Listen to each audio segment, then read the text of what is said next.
John Mull's was featured on the Food Network's Diners, Drive-Ins, and Dives. Now take home delicious meat selections for your grill, and while you're there, grab a bite of the best barbecue in Las Vegas. With 2 locations now at Tom and Gowan or on North Decatur, you're sure to find the perfect meats for your next barbecue or party. Find us online at johnmullmeats.com. At AR Heating and Air Conditioning, our main goal is to provide high-quality service without breaking the bank. From maintaining your HVAC units to fixing them when they are down, they are there for you. AR Heating and Air Conditioning offer reasonable prices, reliability, and professional service at a great value. For more information, go to fixmyac.net or call 702-646-4000. Beat the heat and call AR Heating and Air Conditioning today. In times of economic uncertainty and chaos, your money means nothing. You may not even be able to get it from your bank or ATM. And the money you do have in the stock market will go down and down. What you can bank on is gold and silver. Gold and silver have been a reliable and trusted form of currency for thousands of years. Gold and silver have never been worth zero, and typically gold holds its value during economic turmoil. Call the Gold Hotline now and learn how to protect your money and your assets with gold and silver. And learn how to set up a new IRA or roll over your current one into a gold-backed IRA.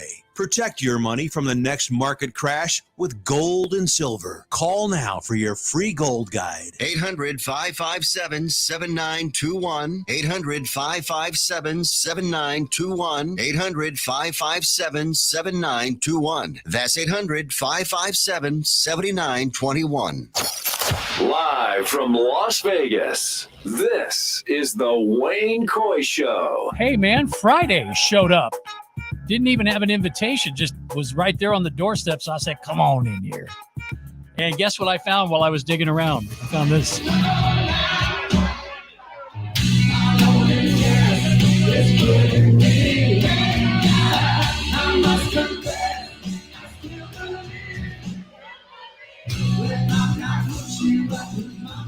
I want to be there.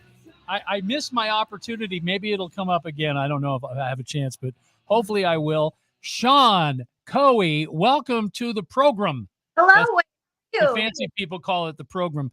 Nice to meet you. Nice to meet you.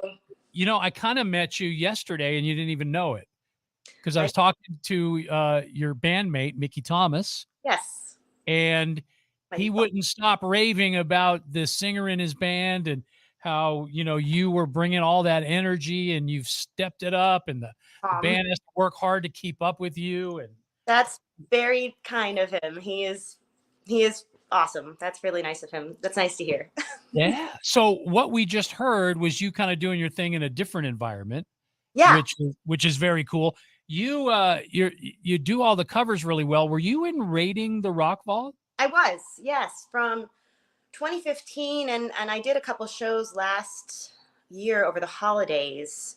So kind of I'm just like subbing in now as they need me here and there. I think I saw you and I didn't know who you were. So that's so cool. Cool. Yeah, right on. Yeah, that's awesome. And now they just moved it over to the Hard Rock. So I think it's going well over there from what I hear. And got a new home. Yeah, it's a great show. Yeah, they've been doing it for 10 years now almost, I think. Yeah. You know, once you get past that like 3-year range, you know, yeah, you've arrived. I mean, right. I've got a friend who was involved with Rock of Ages when it was on Broadway, and he said it was like the 2-year mark once they knew they had that, and then the touring production started. It's like, okay, we've got a franchise here. Which is really that's cool. a big one. I almost. Well, I had an audition for that show, but I kind of beefed my audition, so I did not have a. I was bummed. I'm like, I should have been in that show. I'm a musical theater major, so that's kind of my thing too. So, but it just wasn't. It wasn't meant to be. Right. Well, what I was going to bring up, Cian, is the one thing that I found after doing the deep dive on the videos today is that is what you bring. You bring not just an incredible voice, but you also bring this stage presence that you just can't deny it. I mean, you're standing there with a sweater on with an M on it, and you're singing Paradise by the Dashboard Lights, and all of a sudden it's like you made Meat Loaf step up his game. Oh my God. You know what I mean? Because I'd seen him before, and certainly with Carla and, you know, all the women in the past that had to stop right there. That's a big moment in the show, and you just nailed it. So I'm sure you miss him. It was great to work with him. Yes. Yes, it was amazing to work with him. It's amazing to think about the fact that I got to work with him. It was just like that happened. I still have, I don't have it on right now because I didn't put my jewelry on, but I still have, there's a little rubber bracelet that I got from the memorial last year that we had that they had in LA over in September that says "Never Stop Rockin'," which is what he would always say. It's just like he was a big influence. I learned so much from him, and yeah, it was kind of overwhelming. It's just unbelievable to me that I actually got to work with him. Sad that he left us so young, though. You know what I mean? Yes, yes. But it's one of those things where you go, I bet if you were to even ask him, he would have said, yeah, I'm probably not doing myself any favors by carrying around this extra weight, right? I don't know. I mean, I feel like he was always kind of a bigger guy, so that's kind of his natural, state of. But yeah, I'm sure, when you carry extra weight and stuff, your joints, your hips, your knees, and things like that. I'm working on it. Okay. I'll go through that. Yeah. I'm speaking of my foot, I was just going to tell you that when my only interaction with him was about 1992, 93. And he was having a bit of a comeback at that time. Yeah. And he was a seriously competitive softball player. I don't know if you knew that or not. Well, I knew that I remember when we did Rocktails and Cocktails, when I first joined the band here in Vegas, he told a lot of stories, and that was kind of the theme of the way the show went. Like, we would do a song and then he would tell a story. And like part of the things that he talked about was coaching softball when he was younger. And so, yeah, he was really into that. I don't remember if he was competitive about it, but I guess he would be. There was no losing. That's what I'm saying. Like, because I was obviously on a radio station team and he was on the record label side of things, and they didn't mess around. Michael Bolton was the same way. Just, oh, wow. Yeah. Out for blood against, and then as a radio person playing their songs on the air as the program director, I would sometimes remind them of that mid-game. Like, look, pal, it would be nothing for me to drop your record. So you take it easy on us. Yes. Well, you worked with Dweezil, and how did that happen? Oh God, how do I make this a short story? So my friend David Luther, who played sax for Meat Loaf, and I oddly enough, we actually ended up going to college together at University of Michigan, and but we didn't meet each other really until I joined Meat Loaf when we were here in 2014, and found out that we went to school together. He dated my friend in college. Anyways, so we did the tours with Meat Loaf, and while we were like on the Meat Loaf bus, we used to play music on the bus about like we'd go around the bus and say, well, everybody play a song, somebody that you like, whatever. And we would play Frank Zappa a lot just because we both love Frank Zappa. And it's great to get that reaction out of people. Sure. Yeah, nobody else in the band really got it. Like, it's not everybody's thing. But we would always play Frank Zappa. And so once we stopped touring with Meat Loaf, when he canceled the tours, about a month after that, I got a call from David, and he said, hey, I just got hired with Dweezil Zappa. I was like, right on, that's amazing. That's so cool. And he's like, and I'm talking to him, and he asked me if I knew any female singers that would maybe be available to come in, an audition. He said, and I gave him your name. So I was like, are you kidding me? Like, so he's like, is that okay if I tell Dweezil to call you? And so I'm like, yes. So he called me and sent me about 5 songs to work on. And I just did like a little audition video and sent it off to him in about a week. And then I got hired and worked with him for about 2.5 years. Wow. That's a lot of Valley Girl there. It's a lot of it. Well, we changed up the songs all the time. So we only did Valley Girl, I think, on one tour that I was on there with, maybe two. But how could you not do that? We did it. Yeah, that's the calling card. You got to do that. Yeah, for sure. So you're with him for quite a while. Mm-hmm. And then what'd you do? You came back to Vegas, is that right? So yeah, I was back in Vegas in between tours, doing rock vaults, and then pretty much COVID hit. Doggone pandemic. Yeah, so that happened, and then there was really nothing going on, obviously, and so July of 2021, when I still didn't have a lot going on, I ended up getting that call from my friend who was asking me, if I could get my information to Mickey because he was looking for a sub. So that came out of nowhere. I was like, Thomas, yeah. okay. So yeah, so that's how that transition happened. Okay. So you've been with his band now for what? This is your second year? Yep, it's my second year. It'll be 2 years in July, end of July, end of July, beginning of August, I think. Yeah, What's he like to work with? He's terrible. He's awful. Yeah. I mean, you probably got that vibe. He's so down to earth and just like sweet and kind. He's just like, you know, he's cool. He's just a cool, giving kind of a, you know, good Southern boy kind of a guy. Yeah, he is. Great. And you know what? Much younger in spirit than his birth certificate would Yes. tell you, right? Yeah, and he and Meat Loaf were the same age, actually. Oh, Yeah. really? Yeah. This I did not know. Yeah. Well, So I think Mickey carries it pretty well. You can't Very- tell. very different. Yeah. I mean, yeah, and you know, obviously he's just one of the best voices I can think of. Oh yeah.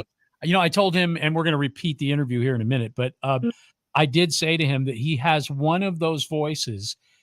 Cian, when you hear it, you know who it is, right? Mhm. Yes, I mean, absolutely. It's unmistakable. Like you hear that, you're like, that's Mickey Thomas. Yeah. And I didn't know that he had, and maybe you were part of this. Were you part of Danger Zone going in and re-recording that? Yes, I was. That Okay. was 'Cause I guess the story is that it was offered to Starship and they passed. I guess so. Yeah, that's the story. Yeah, they Whoops. passed Goggins. Yeah. Yep. So then you went in and you re-recorded it. So Yeah. I was blown away by how good it sounded. Oh, they said he played it for you. Yeah. Yeah. Well, no, it's available for all of us to enjoy thanks to the YouTubes. Yes, that's right. It's on YouTube. Yeah. So when you watch, I'm so glad that we talked about YouTube. When you watch the videos of yourself in performance, are you ever like a little out of body where you're like, is that me? That's me. Wow. Sometimes, yeah. It's like, yeah, because I mean, maybe it's because I come from like a musical theater background, but like when I get up on stage, it's like kind of like something turns on. Like it's just like, you know, the stage, a spotlight, I don't know, whatever it is. It just like puts me into a different world, kind of. So, you know, I come home and I'm kind of like not always on, I guess. Right. But yeah, it's surreal to me sometimes that I'm like just watching myself sing with Mickey Thomas. I'm like, how did that happen in my life? How did that manifest? Pinching yourself a little bit. Plus, this generation that we're in now, everything. I mean, look at us. We're doing a radio show, which I've done for 40 years. Okay. That part comes easy. The whole idea of we're streaming it live and people are watching it. And even the people that aren't watching it can come back and watch it later. And, you know, same sort of thing, but nowhere near to your degree where you're like, oh, okay. That's how I look on stage? That's what Yeah. Honestly, if you'd ask me, I'd be like, radio, who wants to watch that? That's like watching paint dry. But people are fascinated with the whole, you know, I guess it's the podcasting explosion and all of that. But anyway, we're getting used to this part of it, and that's fine. But I had the pleasure of being able to talk to Mickey a few times over the years, and I've always been taken by exactly what you said, that he's just gracious and he's a Southern gentleman. And just unbelievably talented. Yeah. And I mean, sometimes, I don't know, some of my friends and people have said that when we talk about stuff like that, it's like the people who are like really just genuinely good at what they do. Like, I mean, they don't have to put on an attitude. Like some people have an attitude or an ego, you know, the egomaniac, you know, but he's just a kind person. I mean, he's just a good, kind person. And he's good at what it comes screaming through, whether it's in an interview situation like ours yesterday or just the performance on stage. It's almost like there is this eye contact that's made with each and every person that's in the room. Unmistakably, you connect when you go see Starship, and it's the whole band. It's not just Mickey. It's the whole band. And what's the drummer's name? He's crazy. Daryl Verduzco. Yeah. Daryl Verduzco. He's awesome. Big hitter, that guy. Oh, yeah. And you get to play hits too. That's the thing, Cian. It's like some acts you go out and you would play with them, and I suppose, you know, you'd eventually get to the ones everybody knows, but this is an entire show of songs people know. Absolutely. I know. I tell people that even like younger people that are or some any who whatever. If I'm like, I tell them the band name and they're like, if they give a little, and I'm like, trust me, you know the songs. Like if you don't know the band, if you heard, you know the songs. If it's like we built this city on rock and roll. Oh yeah, yes, there you go. Okay, well you probably know most of the other ones too. Yeah. So that's a little bit of aided recall. Speaking of, check this out. We're going to just take one quick second here to listen to this.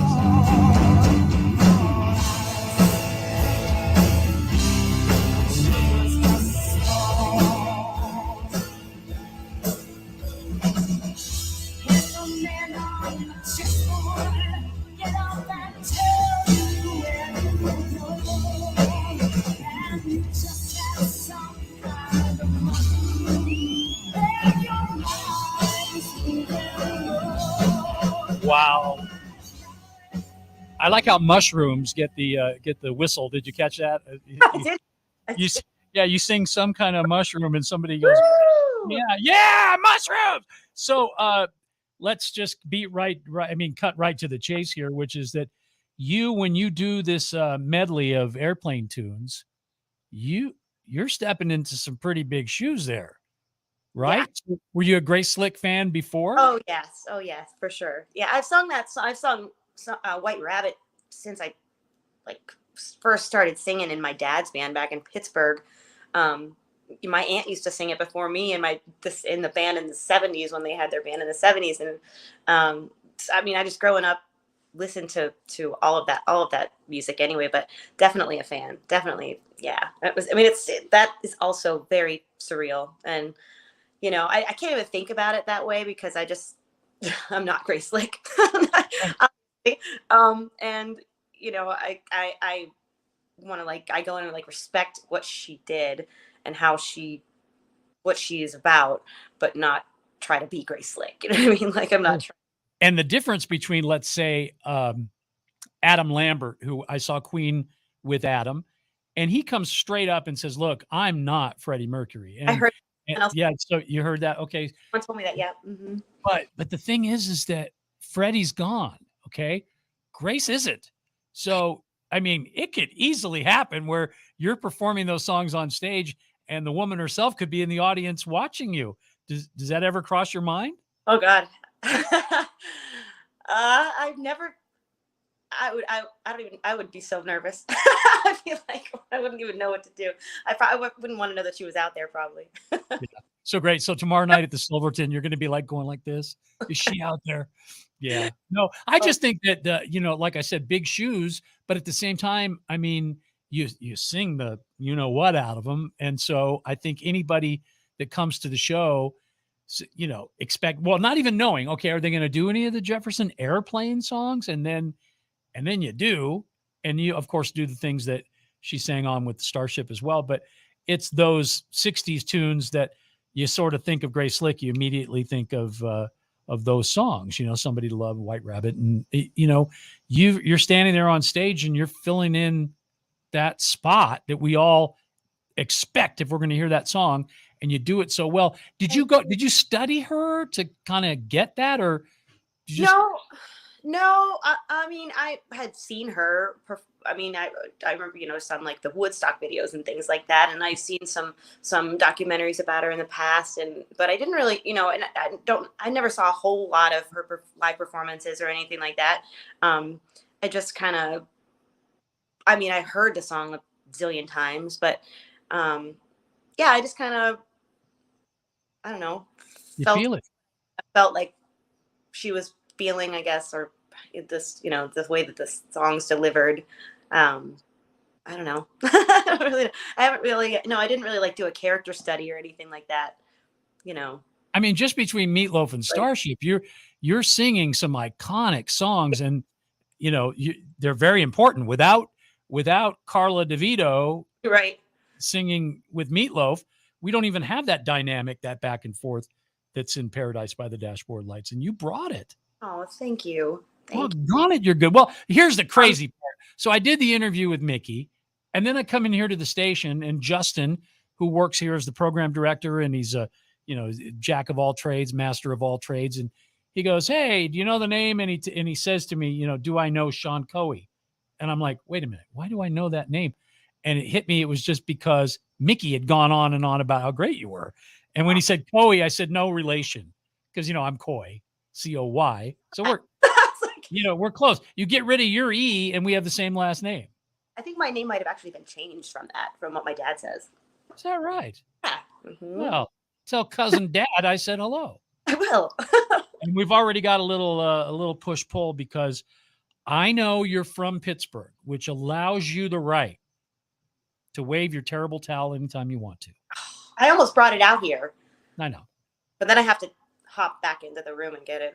Yeah, you were going to do it just because I said. I almost wore my jersey. I almost did. No Steeler gear. But I'm from Oakland. What do you expect? I'm a Raider fan. You're from Pittsburgh. You're a Steeler fan. I will tell you this. Those two cities, there's a lot alike about them. They're very blue-collar towns. Right.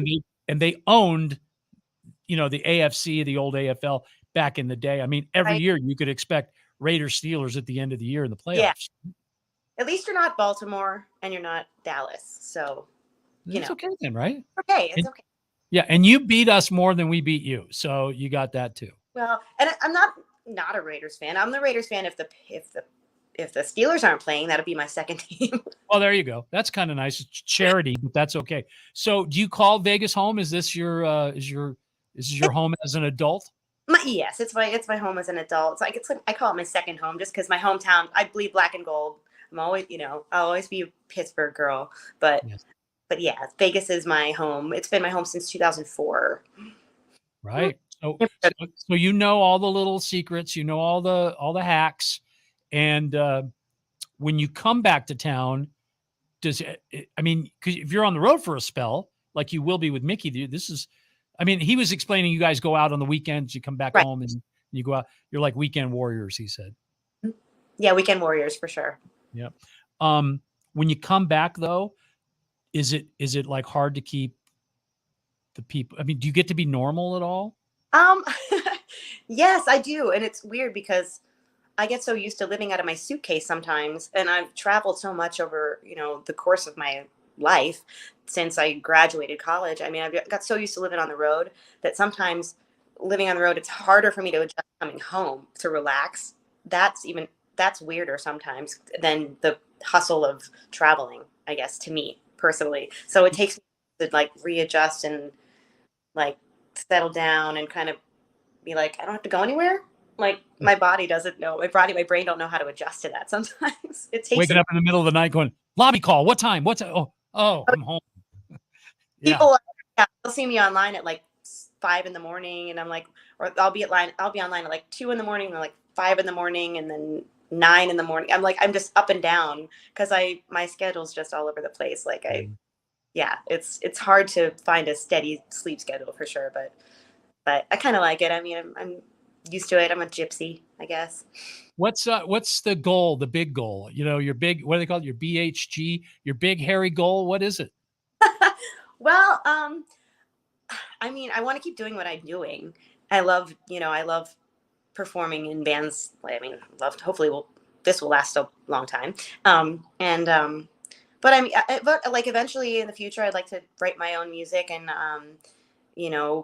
start really doing some original stuff. Just have a few people that in town that literally, I just had a meeting with my friend and we're going to start working on some stuff. And I've never really, just because I've never done that, I've never actually really pursued it. And I've done some here and there, but nothing like a whole album of music that's like a band that we put together and really tried to build something of stuff that we like, that we really want to do. And sounds fun. So yeah, I'm putting that out there now. Finally. What's personal taste for you? Obviously, I know you love the classic rock because you can sing it really well. Is there another genre of music that you enjoy listening to? I listen to a lot of different kinds of music.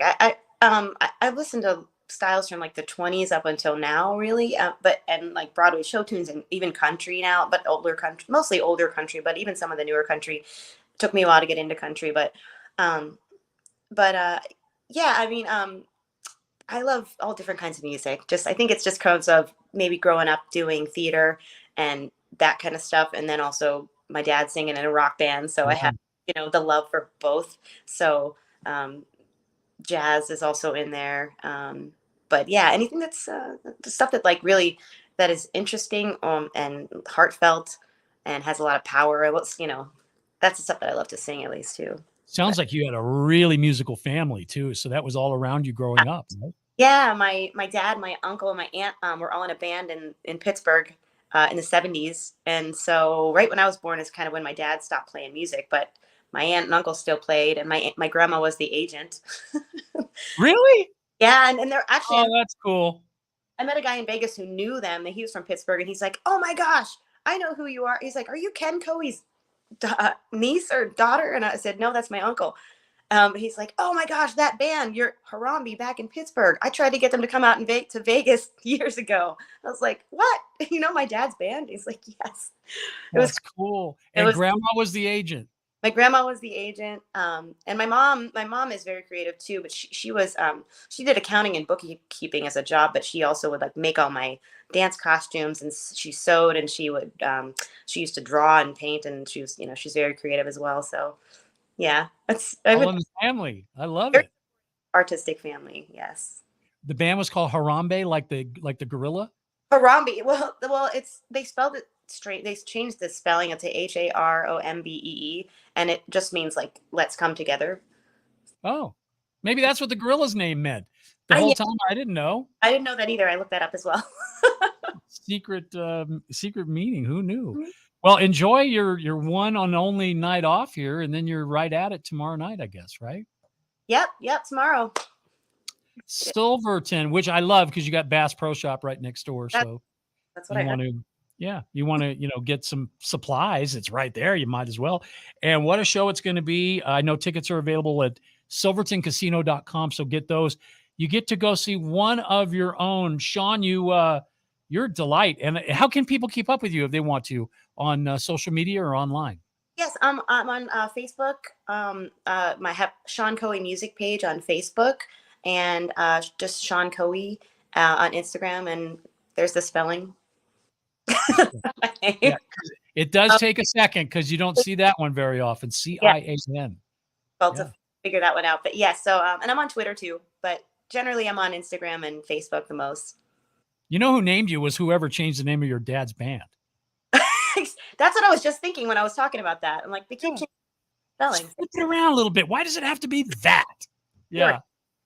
Well, have a good night off. Thank you for taking the time, because I know it was pretty short notice, but thank you. Mickey put you on blast. And once that happened, I got curious, and boy, what a talent you are. So all the best to you. Thank you so much, Wayne.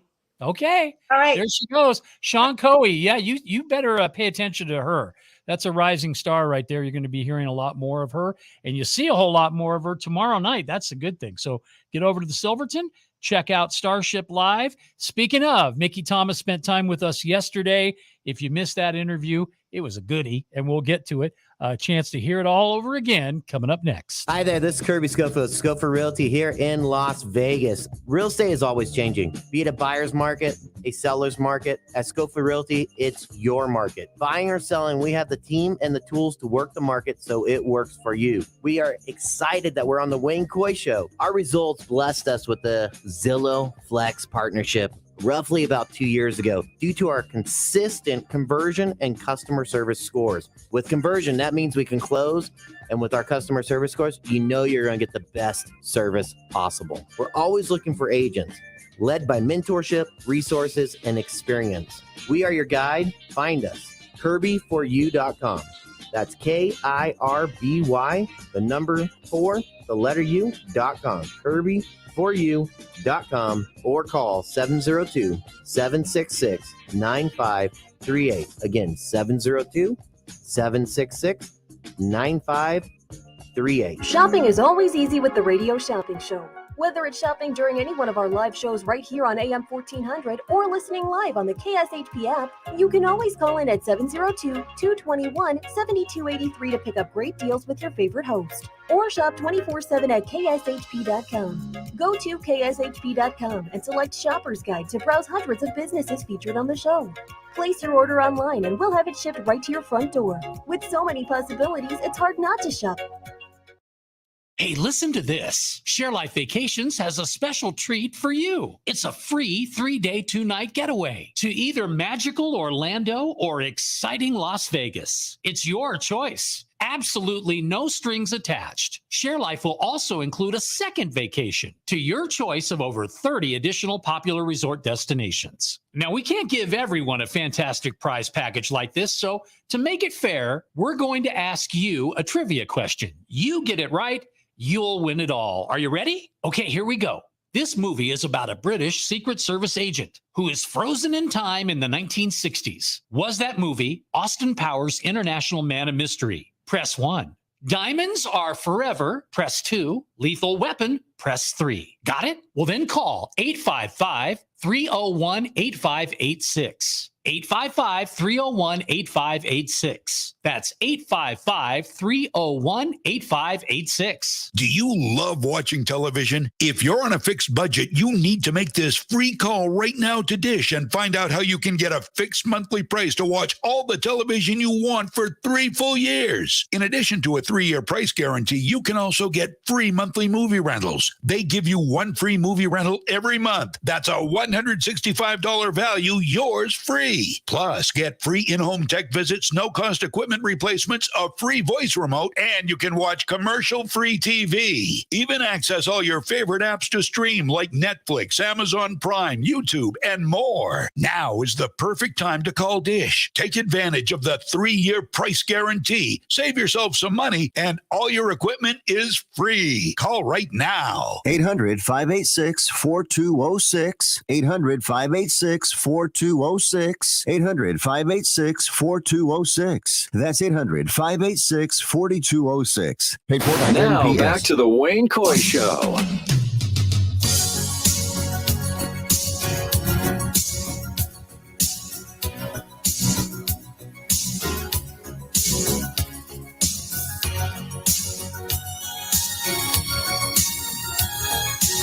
We never get happier than right this moment, because we're talking to one of our favorite people on the planet, and it's that guy right there, Mickey Thomas, who's, as you can see in the face, it's the I'm getting ready to go on tour for the entire summer face. Right. How are you? Huh? How are you doing? I'm doing great, man. Yeah. Well, good to see you. Good. We were just trying to figure out when was the last time I spoke to you. I think it's got to be 10 years, maybe, something like that. Yeah, well, if it was the Alameda Fair, that was probably at least 10 years, maybe a little longer. Maybe a bit longer. Shh. Yeah. Be quiet, Mickey. I know, man. They'll spread the word. So is the band the same? I've seen you since then. We just didn't get a chance to get together, but I did talk to you or go see you in Vegas once. And this was at the Golden Nugget, I think. Yes, the band is pretty much the same. I think since 2010, we have a new guitarist. We had back around 2013, we had a tragedy in the band where we lost my guitarist, Mark Ibrahimian, unexpectedly, actually at a gig backstage after a show. He had a sudden heart attack, and that really threw us for a loop because he was 46 years old and he was the epitome of health. The guy didn't have a bit of body fat on him, muscles, but it was just, he had the artery that they call the widowmaker. The big one. Yeah. So he was just born with that, and you never know it sometime until it's too late. So we lost Mark, but we were fortunate enough to get a guy named John Roth come on board. So John's been with me now for almost 10 years. Great player, great guy. Before Starship, he played with Winger for many, many years, and super guitarist. And then about a year and a half ago, we got a new female vocalist, a gal named Cian Coey, spelled C-I-A-N. No relation. Yeah, right. Well, it's C-O-E-I.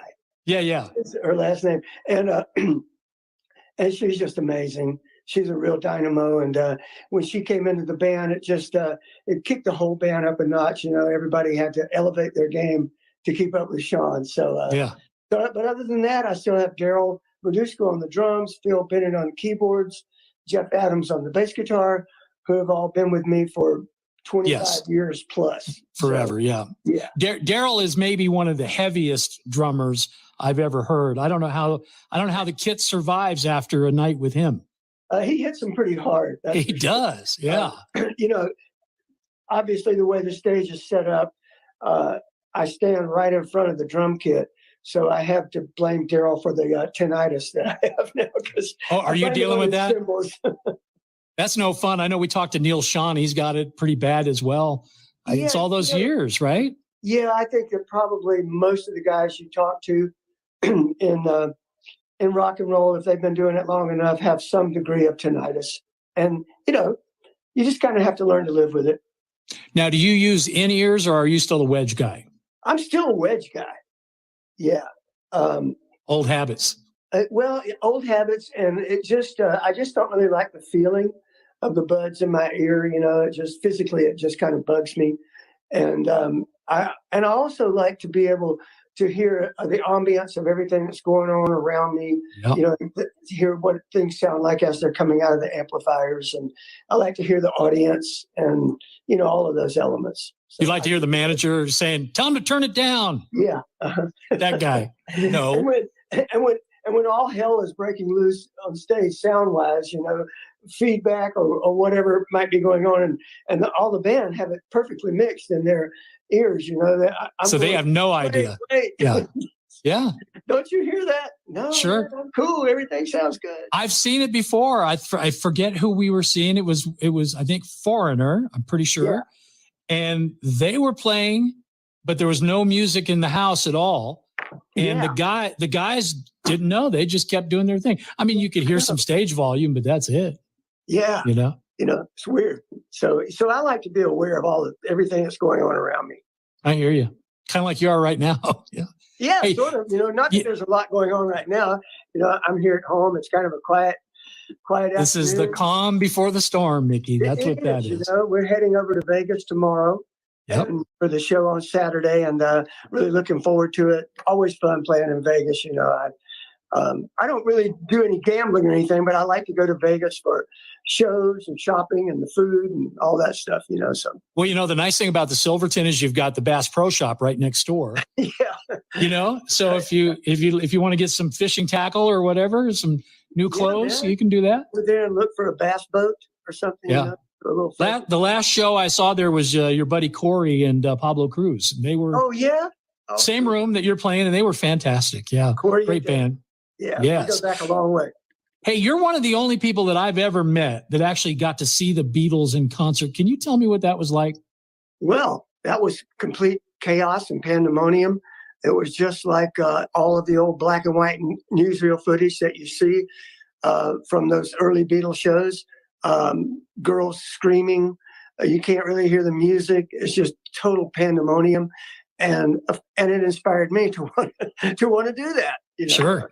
Yeah, me and a group of my best buddies, we all got together. I was 15 years old at the time, and we kind of told our parents that I saw them in Atlanta, Georgia, and I was living in South Georgia at the time, and it was kind of like, listen, we're going to see the Beatles by hook or by crook, with your permission or without your permission. And so the parents all got together and talked about it and said, well, this means a lot to the boys. So they kind of helped us get up to Atlanta, and we had our tickets. I think the tickets were $6 to go see. Wow. Yeah. And the show was, as far as their performance, pretty short, right? They played 25 minutes or so. I think it was probably about 35, something like that. Yeah. Yeah, but I mean, by today's standards, very short. Oh God, yeah. And it just flew by. I remember what I remember most about it is it was at Atlanta Stadium, so it was the new baseball stadium there, and the Beatles played before the Braves did because the Braves were still in Milwaukee at that time. Oh, so they broke it in. Yeah, had not moved down to Atlanta yet, so the Beatles broke it in for them, but. So we're there in the stadium, and it's right before time for the Beatles to come on. And there had been rumors that they might come in via helicopter. So because the stage was set up right where second base would be. So there was the whole outfield behind the stage there. And So right before time for the Beatles, of course, helicopters and all kind of planes are swirling around overhead. So everybody's looking skyward. Are they going to just maybe they'll parachute in? So about this time, all of a sudden, everybody's attention slowly starts kind of changing and adjusting down to the field as the Beatles come sauntering out of the dugout, single file, just ambling out to second base. Faked all y'all out. Everybody thought there was going to be a helicopter. What a great moment that was. Well, they did do that. I've seen the Shea Stadium film. They came by helicopter. Yeah. Mm-hmm. Yeah. So was it that we saw was the next night after Shea Stadium. The show in Atlanta actually was the first show the Beatles played where they had monitors. They probably didn't know what to do. They could hear themselves for a change. Yeah, they could hear themselves for the first time. So it was probably a better. It's too bad they didn't record it because it probably would have been a better performance because they could hear themselves. Right? Yeah, and like I said, we couldn't hear much over the screaming, and yeah. But obviously it changed my life. That's more than anything made me want to be in a band. And so the next week we went back home to little Cairo, Georgia, my hometown of 8,000 people. And me and my best buddies, we figured out who's going to try to play what. One of my best friends who was at the show with me was already a drummer in the high school band. So obviously he's going to play drums. One of my best friends who was with me was left-handed. So we said, well, you're left-handed. Paul McCartney's left-handed. So I guess you better play bass. Playing bass, yeah. And John Lennon was my favorite. So I said, well, I'll play rhythm guitar and sing. And when we just started listening to records and trying to learn the chords. And So you weren't musicians prior to going to see the Beatles. You were just guys who went, hey, I kind of think that's cool. Yeah. Other than the drummer. Like I said, he was in the, actually, his father had been the band director for many years at my high school that I went to. So he had a pretty serious musical background. Man, I'm jealous. That had to be you'll never forget that for the rest of your life. No, never. It was. And oddly enough, though, over the years, I've never got to meet any of the Beatles. So I guess my only chance now is either Paul or Ringo. But I have met quite a few of the Beatles kids. Yeah. You met Julian? I met Julian. I met Danny. I met Sean. I met Sam, Ringo's kid. That's the next generation right there. Yeah. Uh-huh. Did you ever think they would do that? There was a lot of talk about, well, we'll have the kids put together a band. I guess they could have done it. Because James is a singer, James McCartney, right? Yes. Uh-huh. Yeah. When right after John first got killed, and George and Paul and Ringo are still around, and Julian was just kind of starting his solo career and sounded so much like John. Yeah. I think at one time I did hear talk about maybe the three of them would get together with Julian and do something, but that could have been cool. I think that would have been very cool. I would have liked to hear that. So 20 years after you see the Beatles, I see this guy Mickey Thomas and his band at the Hollywood Bowl with Quiet Riot as the opening act. And you were about as knee deep in the hoopla as you could have been at that point. Was that the crescendo for Starship? Was that about the peak right there? 85, 86, or even a little later maybe, huh? That was probably the peak, I would say, because that was 85, 86 was the period where we got so lucky that we had like 3 number one singles in the span of 18 months. I guess you could say that was probably the peak. We played pretty big. Grammys. During that time period. We performed live at the Grammys. We performed at the Academy Awards and American Music Awards. So it was just a lot of really memorable stuff going on then. The kid from Cairo is right there on stage, in front of thousands of people, and that had to be good because the Beatles played Hollywood Bowl. I would think that would be. That'd be like a big achievement for you, right? Oh, absolutely. The Hollywood Bowl is an iconic place, a venue to play.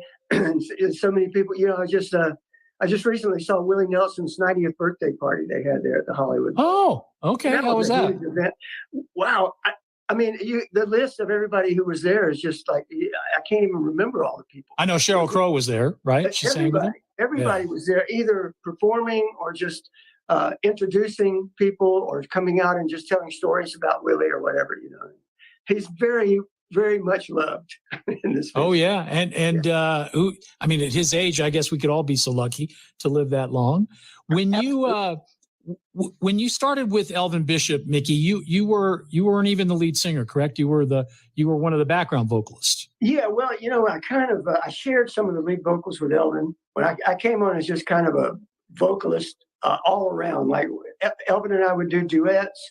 Sometimes it would just be like group harmonies, background vocals. Yeah. I took a few leads on the live show on the first album. Aside from "Fooled Around," I did a lead on 2 or 3 other songs. We did a cover of "My Girl," the old Temptation song that I took a lead on, and then a reggae song that Elvin and I wrote called "Hey Hey Hey." So I did some lead vocals. Yeah. We kind of but sports 50-50. Once "Fooled Around" and "Fell in Love" happened, though, there was no looking back for you, right? I mean, it was at that point where you can't take that voice and put it anywhere in the background. You had to be up front, I think. "Fooled Around," that's the one that opened all the doors for me and changed everything. And you're still singing it today. Does it feel okay to sing that after all these years, or are you tired of it? Oh, no. It feels great to sing that. We do it every night in the show. It's nice for me because it's a nice change of pace in the show where I can kind of, catch my breath and get back to my roots a little bit. It's very soulful. Yeah. It simplifies more of my musical roots, the soul and blues and R&B. So it's a great change of pace in the show, and I do it every night. And I still love singing "Fooled Around." I love singing all the songs that were, I know a lot of artists get sick of them over the years, but to me, they're all so special. I mean, they're like your children. You don't get sick of your children, even though they get older and grow up and you still see them or whatever. But so those songs are still special to me, and I enjoy singing them all every night.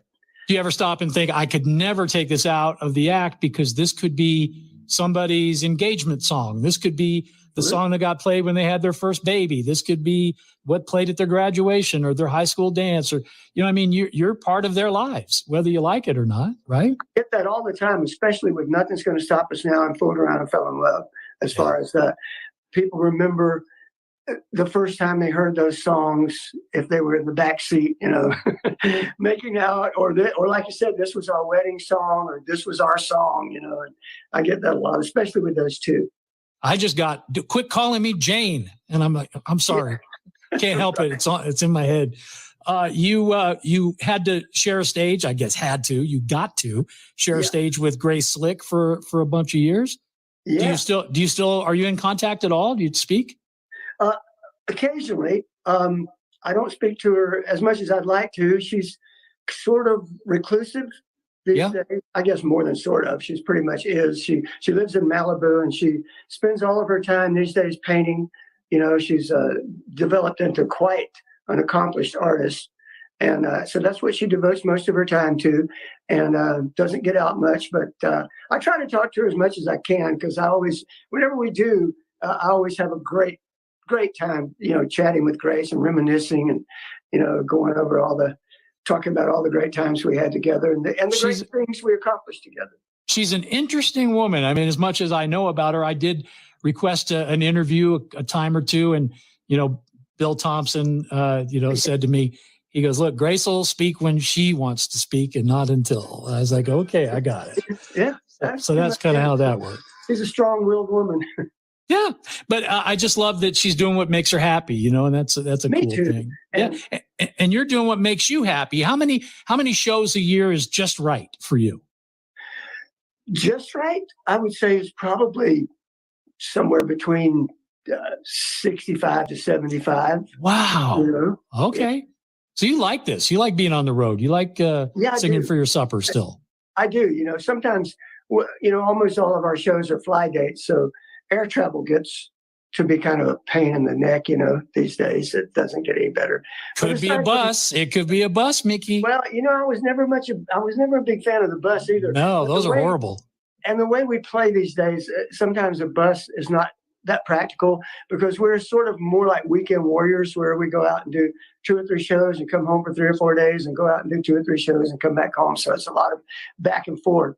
So it's mostly fly dates. Gotcha. Now, at one time, I know you were in Lake Tahoe, but no more, right? You're in the desert somewhere. I lived in Tahoe for about pretty much 12 years, I guess, off and on. During that time, I would spend a lot of time back in the Bay Area occasionally, but my primary residence in Tahoe was probably actually 14 years. And then I moved down to Rancho Mirage, California, right next door to Palm Springs. Mm-hmm. And I've been down here since 2004. So how's the desert for the instrument? Does it mess the voice up too much? No, it's dry, but I don't think that. I think the altitude in Tahoe was probably more difficult than the dryness in the desert. Oh, I bet. Yeah. The voice, well, Nancy, the wife, she wants to move to Lake Tahoe when she's done with her company, and yeah, I said, I don't know how it is to live. I love visiting there, but I don't know. Do you like living there? Yeah, I did at that point in time because more than anything, I moved up there when my daughter was becoming school age, and so it was a great place for a kid to go to school and to grow up. And, it's beautiful. I like the summers better than the winters. Yeah. But, it just kind of got to a point to where my wife Rachel and I decided that we wanted a warmer climate.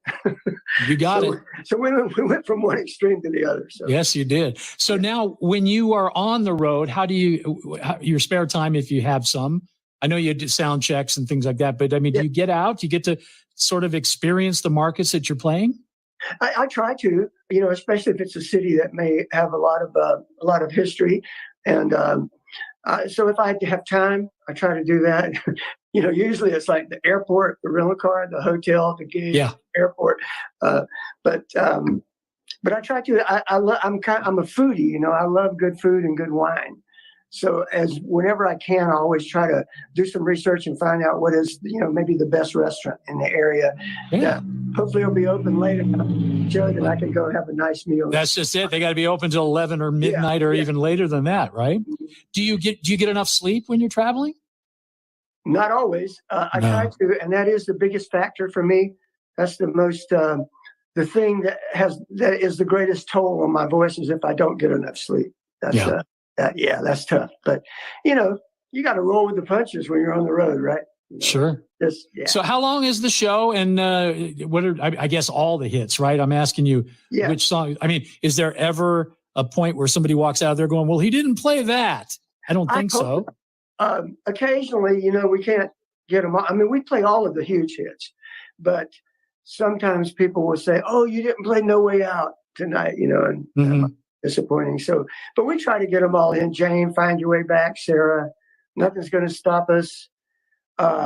Fooled Around, of course. Find Your Way Back. We Built This City. Usually No Way Out. It's either usually No Way Out or It's Not Enough. I kind of switch those out frequently. And then we do a thing where Sean and I do a musical tribute to the history of the band, and Sean does White Rabbit, Somebody to Love, and I do Miracles and Count on Me, and we do that in the form of a medley. For all the airplane heads that are still hanging out with you. Yeah. That's cool. Hey, you weren't really a hippie though, were you? I mean, when you joined that band, I would think that you were kind of like one of these things is not like the other. Well, by the time I joined in 1979, no, I was not a hippie, but there was probably a period there in my college days, 68, 69, 70, 71. I probably qualified as a hippie. You would have got a card? Yeah, my hippie card. Your hippie card would. I went to a few pop festivals back in the day in 69 and 70, but I was one of those hippies that I like to plan in advance and have a hotel room and go home and take a shower at the end of the night rather than. Yes, sir. That's what I'm saying. There's a little more pragmatism there. Yeah, exactly. Well, you, sir, have, I think, one of the most unique voices in music. When I hear Mickey Thomas sing, it's unmistakably you. And that's, I think, there's not many you can say that about. I was thinking about this the other day. It's Robert Plant, maybe. Yeah. Steve Perry. Yeah. Going back, maybe Sam Cooke, Marvin Gaye, people like that. But thank you for your gift. I mean, just you've shared it all these years, and it sounds like you're not in any mood to stop either. No. So, hey, where's the new record though? I waited 10 years now. What's going on? Yeah, I know. I'm hoping we get something new in the recording arts. It's like sometimes it's such a daunting task to take on a new album, but we don't really have to do that. this day and age, we can just, you can just put out a single or an EP if you want, and throw it out there in the streaming world and see what happens with it. And so it's not quite the pressure that we used to have of, doing a whole album, 12 tracks and then going through that whole process. So I don't know, we'll come up, but I've always wanted to do a Christmas album. So one of these years might be the year. Don't just get it done. I think you need to do that now. Let's do it. Okay. Yeah. Cause again, your voice lent to one of those classic songs. I just think, there's no new Christmas hits. I know occasionally one pops through, but for the most part, it's that canon, it's that library, and so many famous voices have been able to take one of them and make it the one, and I would think, man, I'd vote for you in a heartbeat. My Christmas album is going to be a very traditional Christmas album. I don't want to rock it up or anything like that. No. Would you wear a sweater in the studio? You would. Yeah, right? A Christmas tree, a glass of brandy, the pipe. There, all of that. Yeah. Snow falling outside the window. Andy Williams ain't got nothing on Mickey Thomas. Hey, do you have an opinion? I got to ask before I let you go. Do you have an opinion on this whole Oakland A's possibly moving to Las Vegas? Have you been following that at all? I followed it a little bit. I will say that Mark Davis is a good friend of mine. So I would support Mark in whatever his opinions are. Okay, well, then we know that you don't want them here. Okay, I got that. Yeah, because I was thinking about that. I was like, well, I remember you and Nadine both being kind of Raider fans, right? So absolutely. you just answered it for me, which is because I think the baseball team should stay where they are. Well, I think the thing is, especially from Mark's perspective, and I don't know all the inner workings, so I'm not privy to a lot of the details, but he tried for years to get a deal between the Raiders and the A's for a new stadium and keep both teams in Oakland, and it just never panned out. So I know it's not a great place to play ball, but I just hate to see him leave Oakland. But I guess 55 years, that's a long time. It's probably a big deal, but. Yeah. I think he wanted to be right there at the Coliseum. If build a new place right next door to the old place, and then let the A's do their thing as well. Yeah, absolutely. Yeah. Well, hey, it worked out okay for him. Allegiant's a great stadium, and it worked out great for him. And he's got a few more dollars in his pocket. I thought the NFL would never allow a pro team to be in Las Vegas, and Mark is quite an accomplishment, and for him, what he's pulled off there. And I'm really proud of him, happy for him. Go Raiders. Yeah. And go Starship. Don't forget, Mickey and the band will be Saturday night at the Silverton. Show starts at 8, but the doors open at 7. And they'll be in the Vail Pavilion, which is a great place to see a show. And the tickets are available. You can get them at silvertoncasino.com. Don't miss this opportunity to catch one of the greatest artists in the world perform live. And then you're going to see them all summer long, all throughout the United States. So if you can't catch this date, any of our listeners and viewers that are watching anyplace else, go see Starship. You are not going to regret it. It's a wonderful evening out. Oh, thank you, man. Nice. Yes, sir. Appreciate it. Well, thank you. I'm glad you took some time with us today, and that painting behind you just becomes you. I don't know what it is. I love that paint. You get close enough, it looks like your hair there, that one tree on the right. It's a sailboat heading out on a misty morning. And it's beautiful. The name of the painting is called Heading Out. So see, excellent. I'm always heading out, right? Well, heading here, and travel safe, and all the best to Rachel as well. And we'll talk to you again next time. Okay. All right. There he goes. That's that guy. And I told you would love the conversation because he's just a treat to talk to. Mr. Mickey Thomas on the Wayne Coy Show.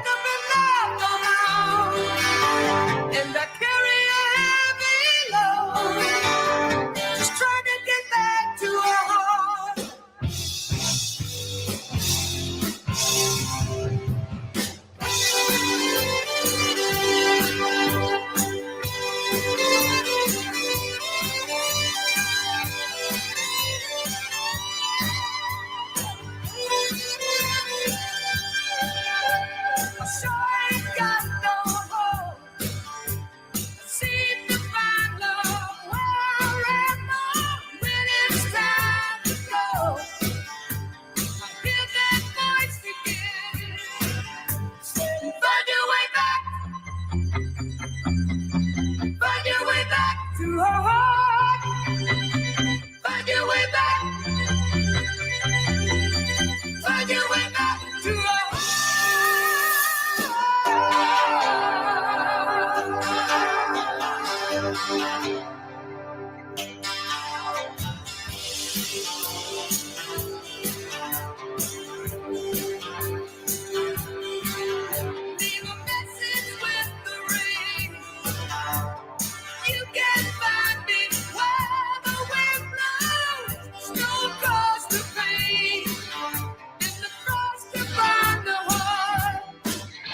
Hey everybody, Mr. Thomas of the Starship here, and you are listening to the Wayne Coy Show.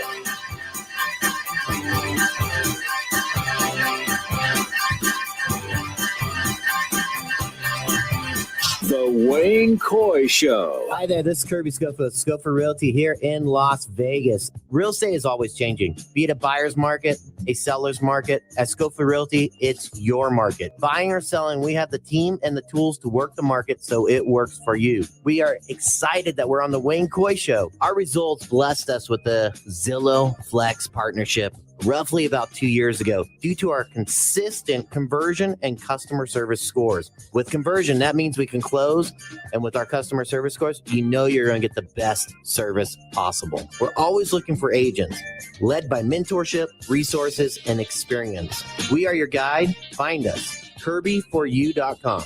That's Kirby, the number 4, the letter U.com. Kirby4U.com or call 702-766-9538. Again, 702-766-9538.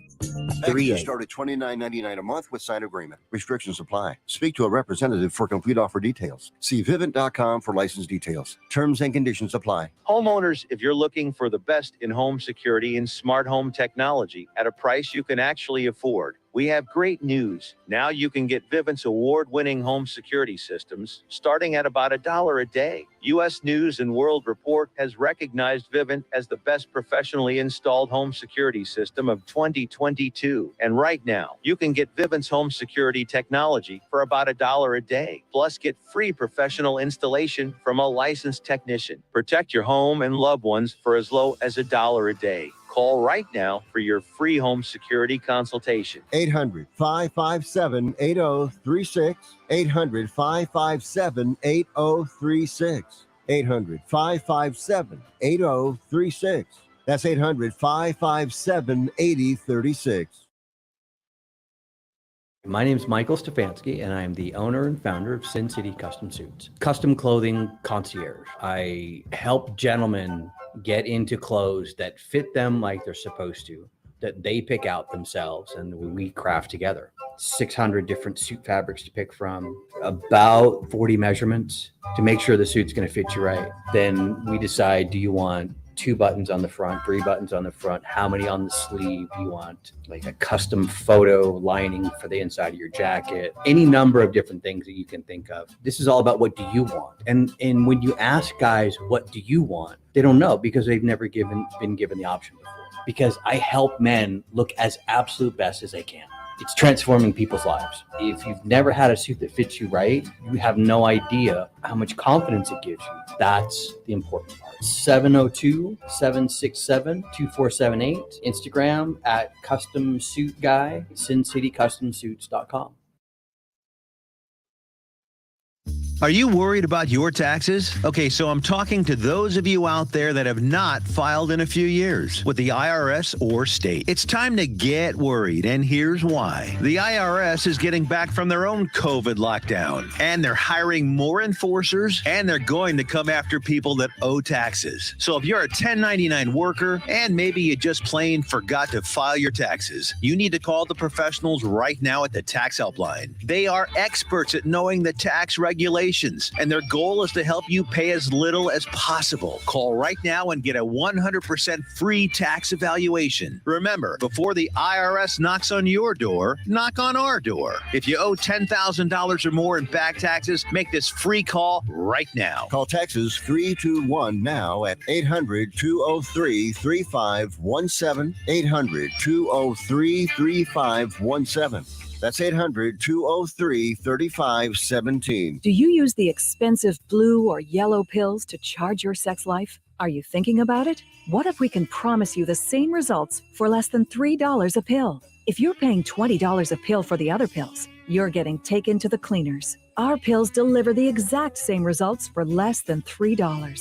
you'll save more than $16 a pill for the same results. And right now, radio callers will get 44 blue or yellow pills for $120 with free discreet shipping. You can save more than $700 off pharmacy prices. Charge your sex life now and save a ton of money. Call now and get your 44 pills and save over $700 and qualify for free shipping. Stop overpaying and call right now. Paid for by Steel Man Pills. 800-431-9102. 800-431-9102. 800-431-9102. That's 800-431-9102. The Klondike Casino is a friendly local spot that features their signature restaurant, the Klondike Grill, serving up fresh food fast. Open for breakfast, lunch, and dinner just off the 95 freeway on Sunset Road in Henderson. You will find the Klondike Casino featuring all your favorite games from the Strip in the comfort of a neighborhood casino. You can place a bet at their full-service sports book or start your day with a breakfast plate that comes with your choice of potato and toast. Or check us out for lunch or dinner and try one of our many sandwiches like the popular beer-battered fish sandwich or the Philly cheesesteak. Check out the full menu at KlondikeSunset.com.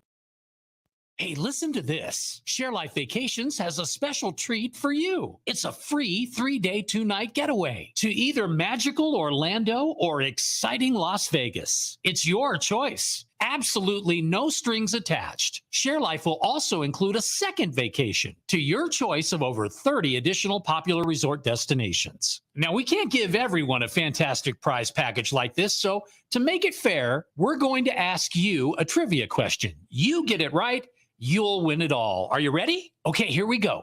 This movie is about a British Secret Service agent who is frozen in time in the 1960s. Was that movie Austin Powers' International Man of Mystery? Press 1. Diamonds Are Forever, press 2. Lethal Weapon, press 3. Got it? Well, then call 855-301-8586. 855-301-8586. That's 855-301-8586. Live from Las Vegas, this is the Wayne Coy Show. I'm going to make him an offer he can't refuse. Check the wine. This is the bandit. It's the snowman out there. My head is shine. Tell me about it. Still. He's looking at you, kid. Mr. DeMille, I'm ready for my close-up. Oh, yeah, we are always ready for our close-up when it comes to this guy, Patrick Stibbs, the box officer, a Wayne Coy Show tradition that goes back, at least a couple of weeks. 1964. I think we began it in February of 1964. It was like 1999, I think. Was that 98, 99, somewhere in there. You've been doing this a long time, man. How many movies do you think you've seen in your lifetime? Oh, I would say probably 7,000 or 8,000. Wow. I mean, I'm guessing. How many tubs of popcorn is that, Patrick? Way too many. Yeah. No, I haven't been reviewing films since 1986. Woof. And I used to go see three or four a week, and then now I'm lucky if I see really 3 or 4 a month. Yeah. But well, you've learned to pace yourself. I think early in your career, you were like, I must see every movie ever made. So if I ever get asked to review it, I can do it. I wanted to see as many as I possibly could. Yeah. What was the first movie that genre? What was the first movie you ever reviewed? Do you remember? First one? The first movie? Yeah. Oh boy. I think it might have been a movie called Down and Out in Beverly Hills starring Nick Nolte. I remember that. Remember that movie? Yeah, he was like in a bathrobe. He was all disheveled. Yes, I do remember. Yeah. I think Bette Midler might have been in that movie too. I can't remember. I think you're right. Wow. Long time ago, Wayne Coy. It was. There was a Siskel and an Ebert in those days. There was. They had not one, but both thumbs up. Okay, so tonight we're going to, let's give you a little taste of the movie that Patrick's about to tell us about. Here it is. Maybe you've heard of it.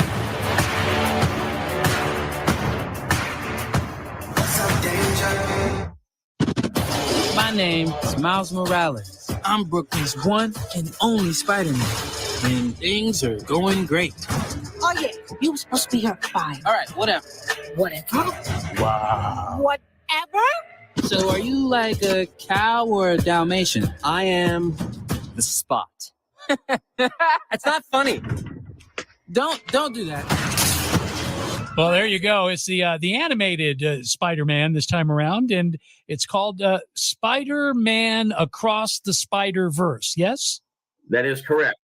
Well, what's it all about? That is the title, and this is, of course, the Spider-Man character Miles Morales, which was actually created, I believe, about 12 or 13 years ago in the Marvel comic universe.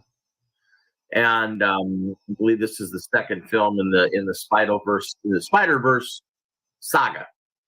And the thing is about Spider-Verse and multiverse and all that, they can just bring characters back to and fro, left and right, past and present. It can just be a mishmash of stuff. And in this particular film, he reunites with Gwen Stacy. And, of course, Brooklyn's full-time friendly neighborhood Spider-Man is catapulted across that multiverse.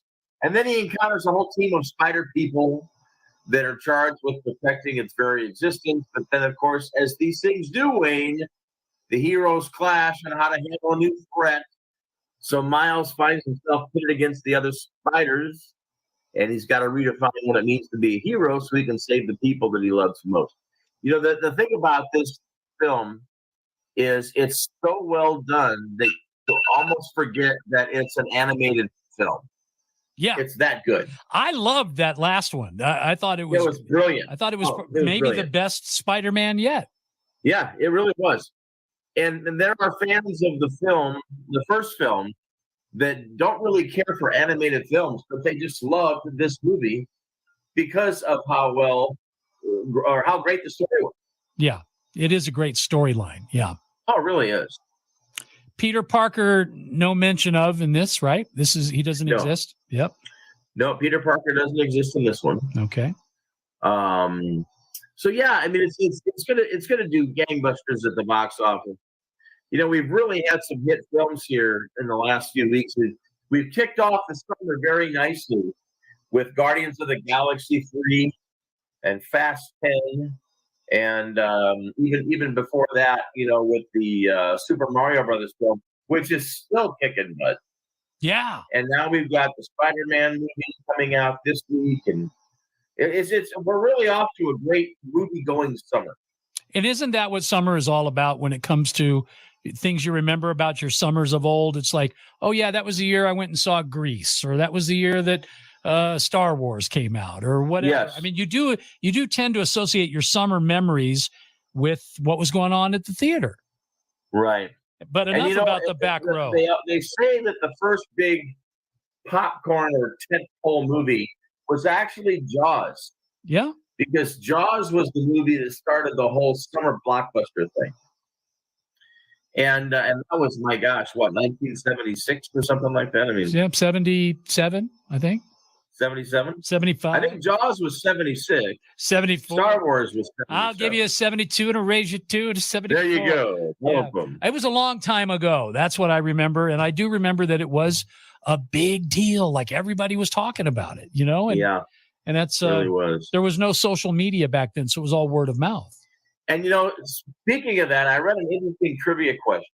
Okay. The movie Meet Joe Black. Do you remember that movie with Brad Pitt? No. Okay, so I'm trying to think of it. I can't remember the year it came out, but Meet Joe Black was a movie starring Brad Pitt, and the trivia question had to do with hundreds of thousands of people went to go see Meet Joe Black, but left when the movie started. And the question was, why did they leave? And people were saying, well, they didn't like Brad Pitt, or they thought it was Mighty Joe Young, you know, the big Monkey 8 movie. I thought it was Joe Biden. I didn't know. So people left because they went to go see the trailer for Star Wars Episode 1. It had just debuted that day. And then after the trailer, they left. They came just to see the trailer. Just to see the trailer. They paid for the movie. They paid to see the trailer. They paid for Joe Black.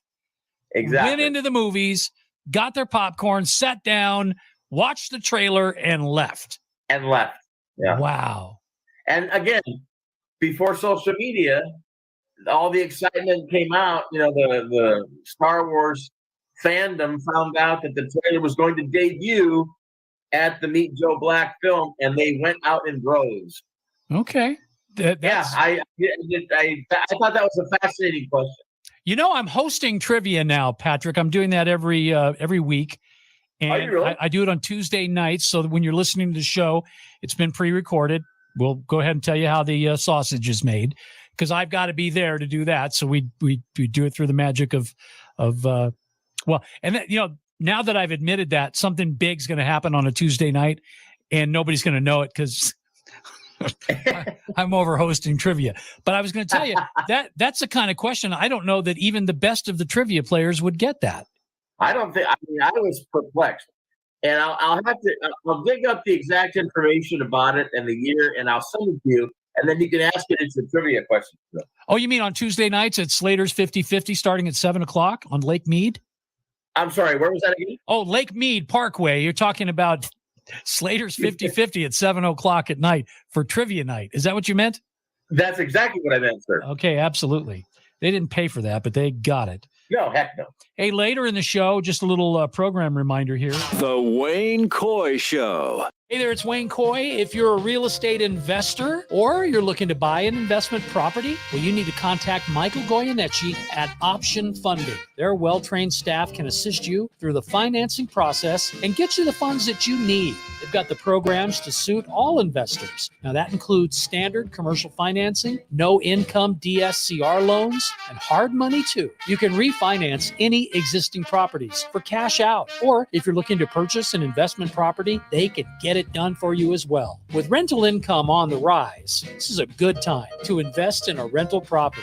And there are investment opportunities with positive cash flows right here in Nevada and other surrounding states too. They handle single-family residences, 4 units, apartment complexes, and of course, commercial buildings. So give Michael a call at 818-821-7811. That's 818-821-7811, or email MikeGLoans@gmail.com. NMLS 163400, DRE 01342072, NMLS 1444037, DRE 01921141. Is your dog suffering from a sensitive stomach? Hi, it's Kelly the Cookie Lady from Mooch's Munchies. Our dogs had super sensitive tummies, and I needed to find a low-fat treat that wouldn't give them gas or other issues. Most of the treats on the market were loaded with fillers, chemicals, and chicken fat. Many of them weren't even food. Well, I knew I could do better, so I developed Mooch's Munchies, and I'm happy to be able to share them with you. Stop by our store or our website, moochesmunchies.com, and find out why we say that Mooch's Munchies are totally pawsome. Buckle up. Let's go for a ride. It's the Wayne Coy Show.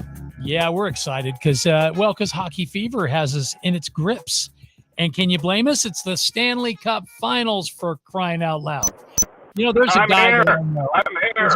There's a guy I know who actually called the shot when it comes to the Golden Knights being here at the end, playing for the Cup, and that would be Mr. Hockey, Chris Collins, and we certainly want to get him on the show and find out what he thinks about this matchup that begins in earnest, actually in Vegas, tomorrow night. We're excited. Are you pumped up and ready for a great series, though, Chris? Oh, man. Yes, I am. You doing, Slick? Yeah, we're doing great, and happy to have you where you need to be, which is driving, of course. Where are you going? Yeah. Going back to Fair Oaks, California. It's the world, the wonderful world of soccer, and being called out at a moment's notice to go people. So hopefully the connection's good. It says it's 5G, so it took time dialing in here. I apologize. Well, if it is 5G, it's 5G stands for gone, because I can barely catch you.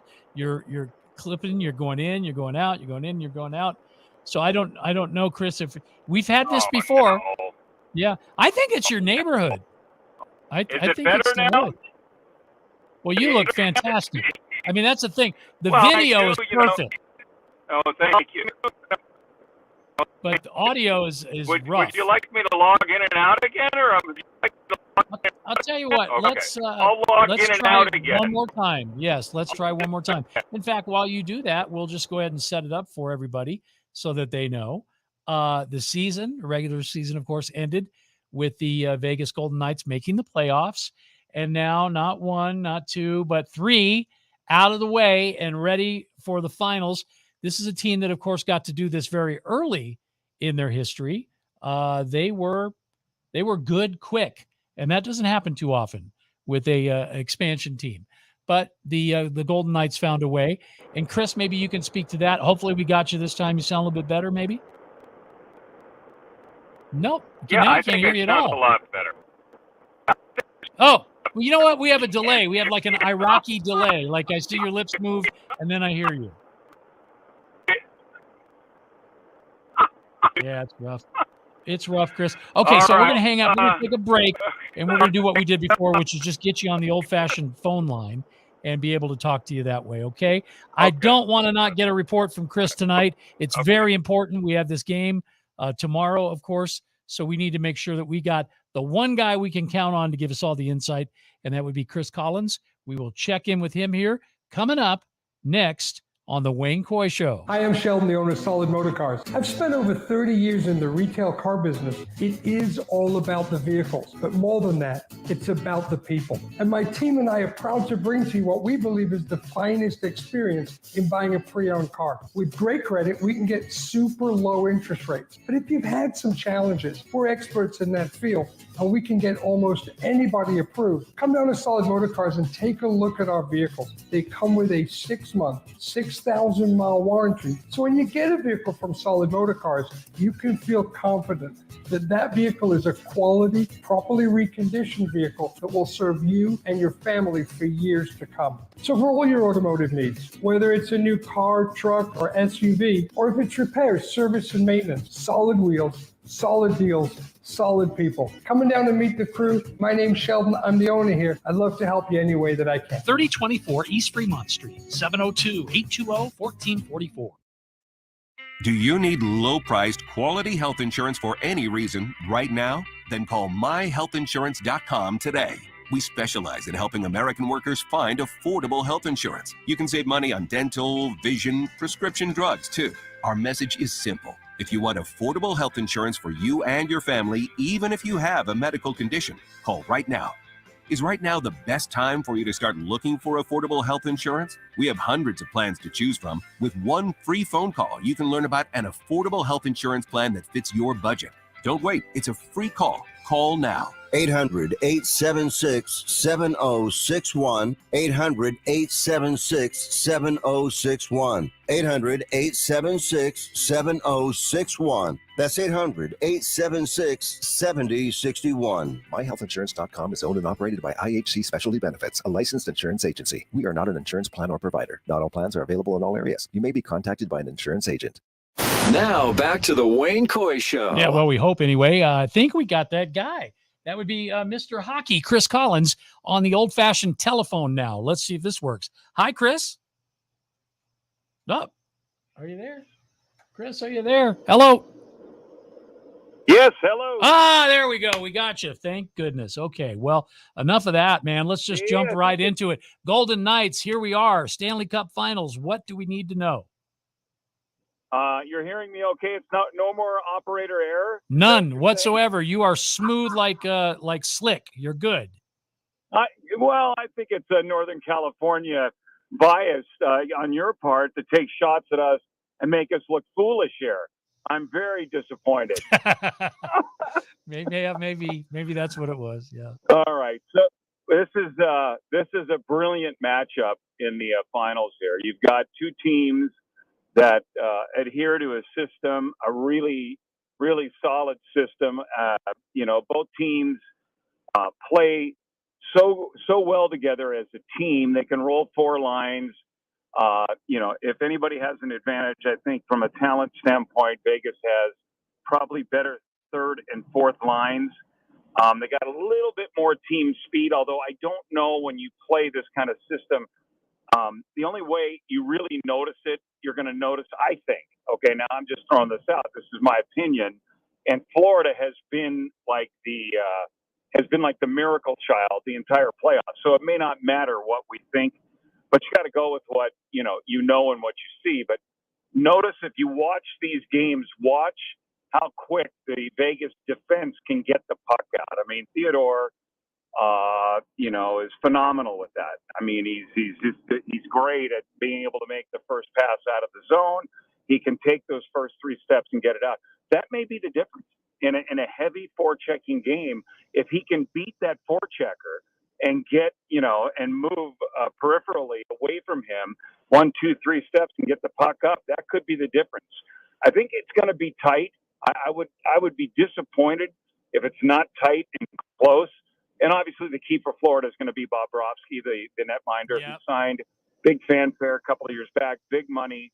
And for whatever reason, the team struggled. He struggled. Well, he's been phenomenal in the playoffs. I think it's safe to say he's been the best player in the playoffs with Tkachuk, with Matthew, his forward. So the Knights have been fantastic as a team. I think they've been the best team. I predicted them before the playoffs to be in the finals. I think we're looking at 6 games here. Maybe it goes 5. I'll be surprised if it goes 7. And everything's got to favor Vegas because of just the unit that they are. But look Florida's been the miracle team that's come together late, and that's dangerous if you're playing against a team like that. It seemingly relies on the netminder, make every save in the world, and you take advantage of opportunity. So it's a phenomenal matchup, and I am excited about it. I can't wait to watch the games. Game 1, of course, tomorrow in Las Vegas. You think a shorter series, though. I was thinking the opposite. I thought, these two teams are pretty evenly matched. They may need every one of those 7 games. Well, they may. I'll tell you, one of the big issues is fatigue. Okay, and I've railed on this with you before the playoffs even started. Okay, and it's very, very difficult. Just trust me. These guys are leaving Florida, which, in Florida after January 1, it's going to be in the 80s anyway. Well, now in Florida, it's in the mid-90s with 90% humidity. Okay, every afternoon you're getting massive thunderstorms. In Vegas now, I haven't checked the temperatures, but I know where I'm at. We're in the upper 80s, low 90s every day. Yeah. So, Vegas is in the same kind of boat, and it takes it on your body. In one respect, you're relaxed.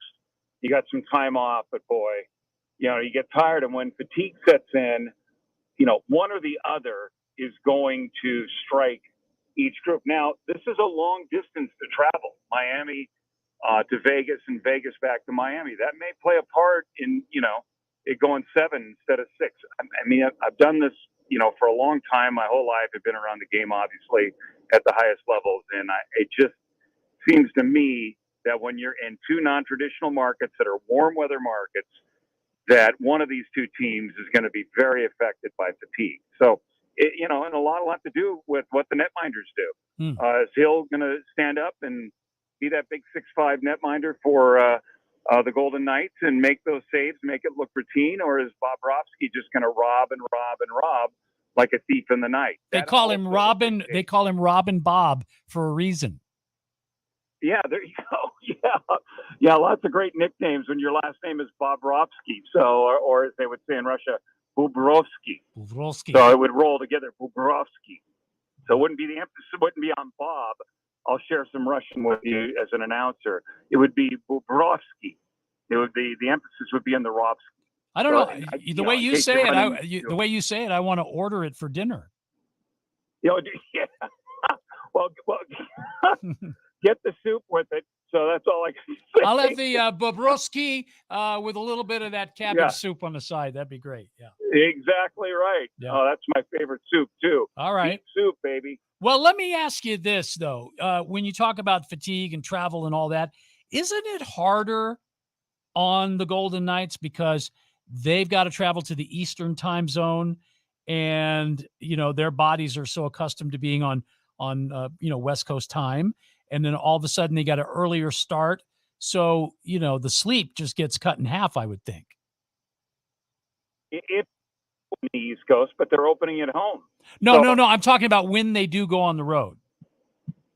Yeah, no. I mean, you're used to it. Okay, you're very much used to that when you play at the level of the National Hockey League. I mean, And I say we, I mean, I can only tell you my time, you know, when we head east, it's not the first or last time we're going to head east. Or if we head to southeast, it's not going to be the first or last time we've done that. So, you know, I mean, does it happen to young groups in that? Yeah, it does them a little bit, but guys are in such good shape.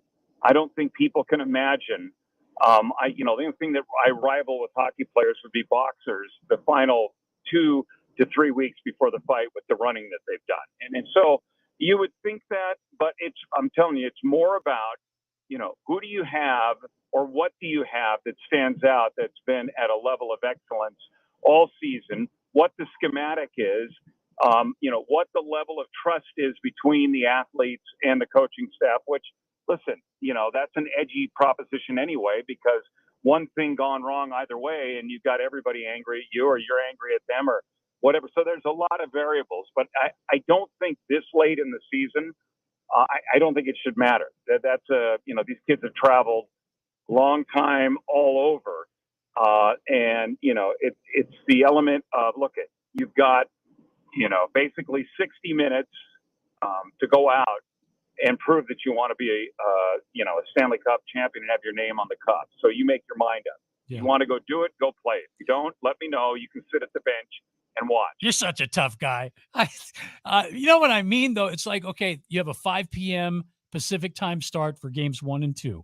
Those are both at home. So you're starting at 5 o'clock Pacific time. To your body, it's 5 o'clock. Then you go on the road and you're playing in Florida at 5 p.m. Pacific time, which now in Florida is 8 o'clock at night. So that's just weird. Yeah, that's coach speak and general manager speak and announcer speak. In the end, if you're one of the best athletes in the world at what you do, you find a way. And, the one thing that affects teams, I think I've told you this before, and it's universal, whether it's, the National Hockey League, the American Hockey League, the KHL, the Swedish League, whatever it is, and that is day games. The players hate them. The announcers hate them.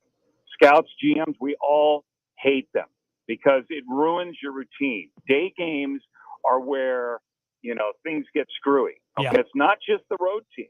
The home team comes home, your kids haven't seen you. I mean, I can tell you what it's like having young kids, a year old, year and a half old. Daddy's gone for 2 weeks, driving mommy crazy while daddy's on the road.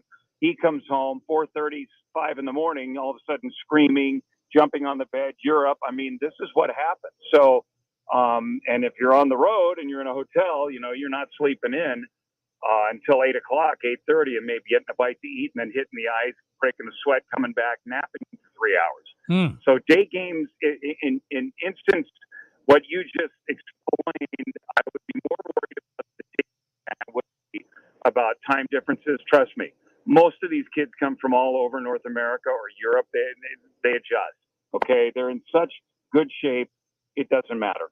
It really doesn't. I know people make excuses on it, but I've been on all sides of it in this game, and trust me, the day game thing is if you're betting and you're in Vegas and you're betting on the Stanley Cup, if there are any day games, pull your bets out because anything can happen. Teams show up or another team just doesn't show up. And as a coach, you've got to be very smart. And as a player, you have to rationalize this because that's the change that really affects them. So I hope I explained that right. Yeah, you did. And, at least in this instance, they are consistent in terms of what time they start here in Vegas. It's 5 o'clock all the way through the entire series. So that's good, I guess. Yeah, I mean, they do that obviously for network television. Okay, they have to do that. And they have to give, the East Coast the primary time slot. And they want to keep it routine. And that's great. So, I mean, like I said, we've got two teams that are equally tired. They're equally on a roll right now. They've been very good within their systems. Florida got hot the final couple of weeks of the season, and they picked up on it. They took Boston and were down 3-1, and they disassembled them 3 straight and have just gone steamroller. So, teams get on a roll, and I'm telling you, that is the most dangerous portion of this playoff, this final Stanley Cup final that Vegas is going to face. What Florida team are they going to face? Is it a team that's the goalie, in this case, the netminder makes 71 shots saves in 2 games, and gives up 1 goal, and they hit the post 15 times, and they're down 0-2 or they're split 1-1. I mean, that can have a drastic effect on your team and on your roster. You got to get them to shake that and back to playing their game. So there's a lot of variables here as to what Florida team will show up. Does Florida finally meet reality and get smoked? So, we'll see. Hey, a little aside, and completely only for the radio people, I too hit the post 15 times in one show, just so you know. Okay. Oh, yeah. I want to ask you about this, Chris, because you got your Stanley Cup patch controversy that's roaring right now, because if you look at Florida's jerseys, they've got that Stanley Cup patch stuck right next to like the captain's letters. And they did that because what they never had before was an advertisement on the front of their jersey on the other side. So it looks really stupid. Yeah, well, sometimes stupid is a psychological advantage. I mean, look at, there's many 49er fans, and that plays out, right? Yeah, that's true. That's true. I don't know why I even said that. I mean, as soon as you said that, I'm like, well, of course, you're right. You're right. Stupid is as stupid does. That's a much more relatable bit than your bit about disc jockeys hitting posts. I flagged that up. I said, this is just for the radio people. Yeah, so, okay. Right. So, no, but, yeah, I think there's a little psychological play going on in there, and that's fine. You want to do whatever you can to get under the skin and what have you. But, there's an old saying from my boxing days. My world champions that I manage would tell me, look, I'm not worried about this because everybody's a tough guy until they're drilled right between the nose, and I'm going to get hit in the face. So, I mean, if I don't want to fight and I don't want to get hit, I'm from profession. So It's the same thing here. Once, a guy gets driven through the plexiglass and his head, comes off the glass twice like a cymbal in a band, then he'll know that the sweaters don't matter. And it's all brought to you by AutoNation. That's the other thing they're going to know. Yeah. Because somebody actually, I saw on Twitter, there was a picture of the sweater, and it said, it showed, the captain's C, and stuck almost on top of it was the Stanley Cup patch. But then across from it was AutoNation all by itself, looking nice and pretty. And it said, hey, it's important, but it's not AutoNation important. Yeah, and there's a little bit of history there because Wayne Huizenga was the person that got awarded the franchise for South Florida. And when they came into the league, he owned AutoNation. Remember, he was out buying everything up. He bought every major dealership in North America. And the Panthers, their second year, made the Stanley Cup final while Huizenga owned it.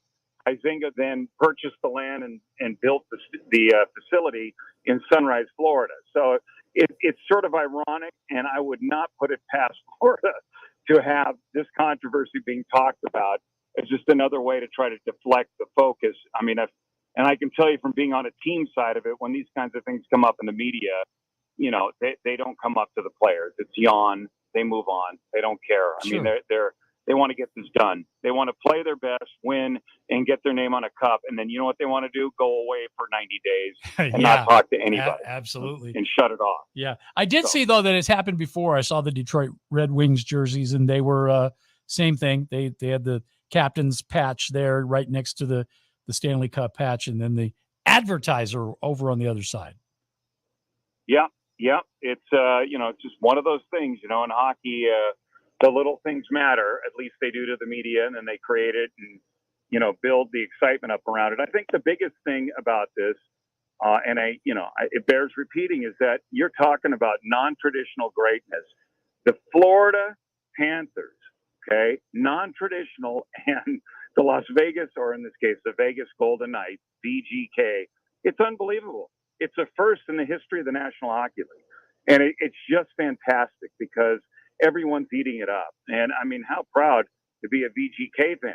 I mean, are you kidding me? This is 2 Stanley Cup Finals in 5 years. In fairness to Gerard Gallant, who I love as a person and as a coach, I think maybe he was out-coached a little bit in the Cup 5 years ago. I'm going to speaker right now because I've got highway patrolman next to me, and I think he probably wants to give me a ticket for holding the phone. But other than that, yeah, I think that in this Stanley Cup, I think it's going to be a little bit different. I think that Bruce Cassidy is a tremendous coach, and he knows what's going on. And, as I've told you before, I think the world of Paul Maurice as well. Yeah. So all in all, I'm there. I love both coaches. But I think really 5 years ago, it was a whole new thing for Las Vegas, and now it's not. I think they're ready to play. All right. Your prediction is 5, maybe 6 games, and Golden Knights win it. Yeah, I like Vegas. And I think a lot of people do. I think there's a talent issue. Let me go back to my here, so I don't get pulled over by the CHP and so forth. But I do think Vegas has that. Like I said, and I wouldn't be surprised at all if we're looking at Florida away. Although I can't believe after 5 years ago the experience in Vegas that they wouldn't be better acclimated to what's going to happen here. I really do. I think guys like Carlson, I just think his experience and being in this moment again, everyone else in that lineup that's worn the sweater before. I just don't think that. I don't think they're going to be surprised this time. I think if they win one, they're going to know how to win two. It's contagious, of course. Yeah. All right. Yeah. Well, hey, don't get a ticket. I was just going to say, if he does pull you over, I hope he's a hockey fan, and you can just explain to him what you're doing, and he'll understand. Well, I do have your driver's license, and I superimposed. Oh, look at the time. Gee, we got to go now. Yeah, there you go. Okay. Yeah. Chris Collins, we love you, man. Go hit a post. I'm going to go hit a post, and you have a good weekend, and we'll be watching tomorrow to see if all of your predictions come true, and I'm sure most of them will. So thank you, sir. Okay. There he goes. It takes us 20 minutes to get him on the show, but once we do, it's dynamite. So thanks again to Chris. And good luck to those Vegas Golden Knights who kick it all off tomorrow and looking for good things on the ice. The Wayne Coy Show. Are you worried about your taxes? Okay, so I'm talking to those of you out there that have not filed in a few years with the IRS or state. It's time to get worried, and here's why. The IRS is getting back from their own COVID lockdown, and they're hiring more enforcers, and they're going to come after people that owe taxes. So if you're a 1099 worker, and maybe you just plain forgot to file your taxes, you need to call the professionals right now at the Tax Helpline. They are experts at knowing the tax regulations, and their goal is to help you pay as little as possible. Call right now and get a 100% free tax evaluation. Remember, before the IRS knocks on your door, knock on our door. If you owe $10,000 or more in back taxes, make this free call right now. Call Texas 321 now at 800-203-3517. 800-203-3517. That's 800-203-3517. Welcome to Hash House A Go-Go, where we've been serving farm food and crafted cocktails for over 2 decades. Visit us for the full Hash House experience at any of our 5 Las Vegas locations. Hash House A Go-Go is where old school meets new and gets twisted. We bring people together over good food and fun. Come in for breakfast, lunch, or dinner, and come hungry because our portions are huge. Visit us online to see our entire menu at hashhouseagogo.com. Hash House A Go-Go. It's a Midwest thing, and there's nothing else like it. Packages start at $29.99 a month with signed agreement. Restrictions apply. Speak to a representative for complete offer details. See Vivint.com for license details. Terms and conditions apply. Homeowners, if you're looking for the best in home security and smart home technology at a price you can actually afford, we have great news. Now you can get Vivint's award-winning home security systems starting at about $1 a day. U.S. News and World Report has recognized Vivint as the best professionally installed home security system of 2022. And right now, you can get Vivint's home security technology for about $1 a day. Plus, get free professional installation from a licensed technician. Protect your home and loved ones for as low as $1 a day. Call right now for your free home security consultation. 800-557-8036. 800-557-8036. 800-557-8036. That's 800-557-8036.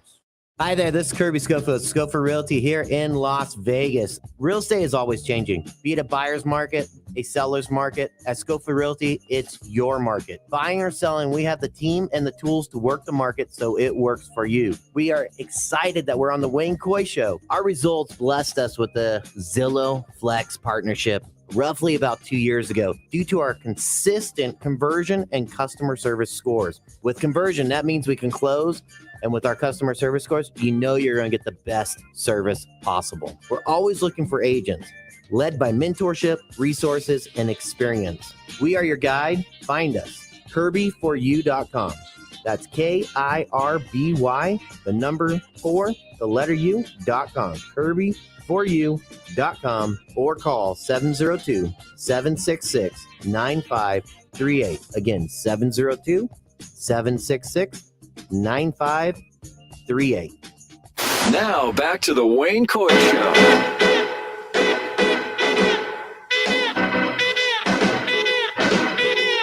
You know, I wasn't sure if we were going to come in here to do the show tonight, and in the middle of the show, they were going to make some big announcement that they had approved SB 509, and a new stadium was being built in Las Vegas for the Oakland A's. I wasn't sure. Yeah, it doesn't look like that's going to happen. You know, to be honest with you, the way public opinion is right now, and then you know what drum I've been banging since day one, public opinion poll currently, and it really hasn't moved for the last 3 days. And this is on the actual Nevada legislator site. And I think they have some sort of way to vet it. So it's, you know, it's not the same people over and over again, but running 80-20, 80% opposed to spending public money on the stadium. 20% are saying it's not a bad idea at all. Okay. That's public opinion. Now, whether or not that ends up being how it gets voted on, as you know, stranger things have happened. Yes, they have. So I don't know. I don't know how it's going to end up. I would be, I guess, not shocked if they come to some sort of decision here. I think they have till Monday, right? Isn't it their deadline? Just don't do it during the Golden Knights game, okay? That's the only thing. Because I know when they were going through their last public discussion back on Monday, the Knights were playing and they kept giving updates on the hockey game while they were trying to talk about a baseball stadium. So, you know, everything has its place. So we'll wait and see how it goes. Again, I'm on record as saying no thanks. I mean, I want Vegas to get a team. Don't get me wrong. Just don't want it to be my team. I think the A's should stay in Oakland, and Las Vegas should get an expansion team and a brand new stadium. I think that'd be a good thing. All right, we do have to go. We want to thank Cian Coey for being with us tonight. What a treat talking to her. This girl has been so busy. She's out singing with Meat Loaf and now doing her thing with Starship. And, of course, she's a local girl. Local girl makes good. Thanks to Mickey Thomas, too, for the time. The box officer, Patrick Stibbs, and, of course, Mr. Hockey, Chris Collins. Have yourself a great weekend. If you get time, get out to Silverton and see the Starship tomorrow night at 8. It's going to be a good show. And you know they're going to do this one. I used to sing it different. I'd sing, Wayne, you're playing a game.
Hey everybody, Mickey Thomas of the Starship here, and you are listening to the Wayne Coy Show. We built this city. We built this city on rock and roll. Built this city. We built this city on rock and roll.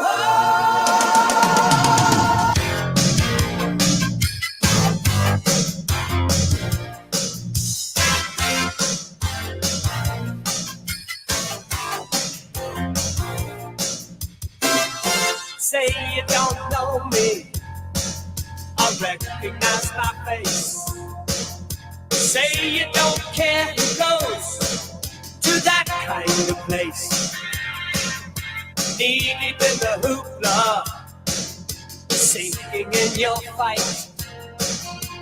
Too many runaways, eating up the night. My pony plays the mama. Listen to the radio. Don't you remember? We built this city. We built this city on rock and roll. We built this city. We built this city on rock and roll. Built this city. We built this city on rock and roll.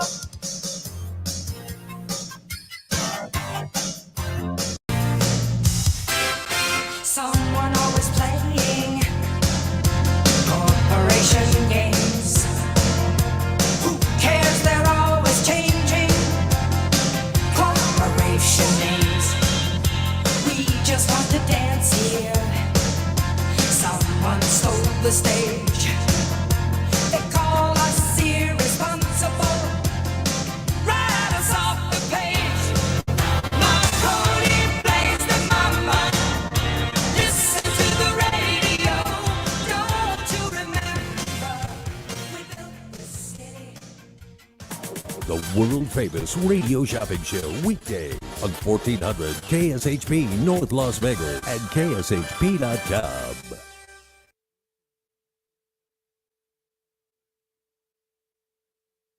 In getting a deal done. I know bipartisanship is hard and unity is hard, but we can never stop trying because in moments like this,